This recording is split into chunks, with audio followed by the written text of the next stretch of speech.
Mr. Chairman, ladies and gentlemen, I'm sorry for the logistics in being transferred from there to here. Although I must welcome my colleague Dato Zaid, who is together with us here today. He's taken a stand against the ISA, although qualified. But I must regret that we will miss him in Parliament because he was a good punching bag. Be that as it may, the ISA is a legacy of British colonialism. The ISA, in fact, is a rehash of the 1948 emergency regulations. And those regulations were justified by the British because they were in fact introduced at the height of the communist uprising. In 1960, on the floor of Parliament, I think it was either Tunku Abdul Rahman or his deputy, Tun Razak. Yes? Tunku, yeah. Who on the floor of Parliament said that the ISA was necessary, but gave a very solemn undertaking that it would never be used against the political opponents of the government. But it has always been abused. I must take issue with Zaid Ibrahim when he qualified, saying that the ISA is justified under certain circumstances. A detention without trial cannot be justified under any circumstance. It is natural for anyone who is detained to expect a trial in open court, and has been repeated time and again by the other speakers.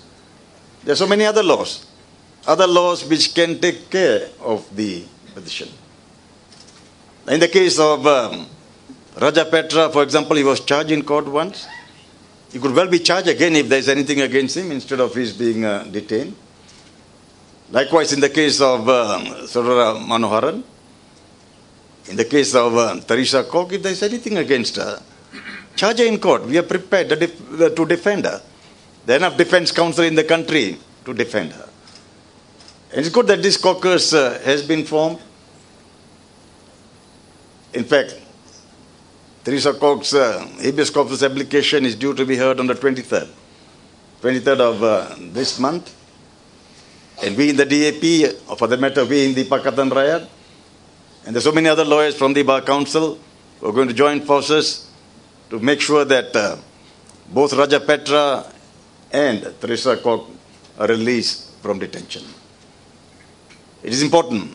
It is very important that we stand up now, because otherwise, this may be, in fact, a review of what is coming, rather a preview. We must stop the government in its tracks, and I hope that we will get a good judge. The problem in this country is, you are lucky you get a good judge. But there are very few good judges left. That is the problem. If this case comes up before an Umno judge, and it's very likely it's going to come up before an Umno judge. To make matters worse, we are going to have a Umno Chief Justice. In fact, in the next few weeks, the present Chief Justice retires in October. From what I understand, he's already on leave. So we are going to have what it was before. The judiciary was reformed to an extent in the last few years. But I think we are going to get back to business as usual. And the dark days may come again. But we must not lose hope. All of us must stand united to make sure that this horrendous law is either pensioned off or buried in the national interest. Thank you.